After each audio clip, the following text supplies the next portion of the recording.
Okay, now we're going to discuss absolute values being either greater than or less than a positive number. 5. Okay, so first example, we have the example of absolute value of capital X is greater than or equal to 5. What does that mean? What does it mean when X, the absolute value, is greater than or equal to 5? Well, according to the definition of absolute value, it means the distance from 0 to 5 is larger or equal to 5 units. So let's draw a picture of the distance from 0 to 5 being larger or equal to 5 units. Imagine that we have a number line with a 0 in the middle, and then -5 and +5 is the location of the distance 5 units away from 0.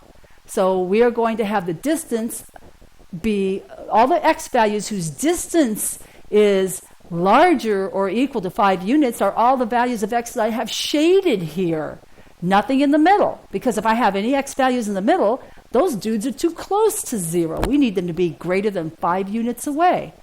So the idea is that we choose any value in the shaded region for x, and we plug it into the original absolute value greater than or equal to 5, and it'll be true. It'll satisfy that inequality. For instance, let's choose capital X equals -7. Plug that into the original inequality, you have the absolute value of -7. What is the absolute value of -7? It's equal to 7. 7 is greater than or equal to 5. See? Or if you even choose the +7 from the other side, it works. Okay, now what about less than or equal? For less than or equal, we have the following example. The absolute value of capital X is less than or equal to 5. Okay, that means that all the x values have to be within closer than 5 units away from 0. All right, 5 units away from 0 is -5 and +5. We want all the x values that are closer to 0 than 5 units, so we shade all the x values in the middle.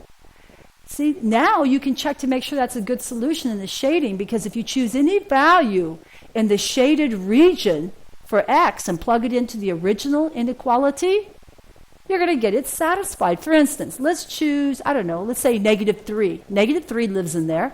The absolute value of -3 is equal to +3, and +3 is less than or equal to 5. See? So you choose any value in the shaded region, and it's going to satisfy that inequality. You choose any value outside of that shaded region, it will not satisfy. You can test it to make sure. So that's where we're going. We're going to discuss absolute value inequalities now.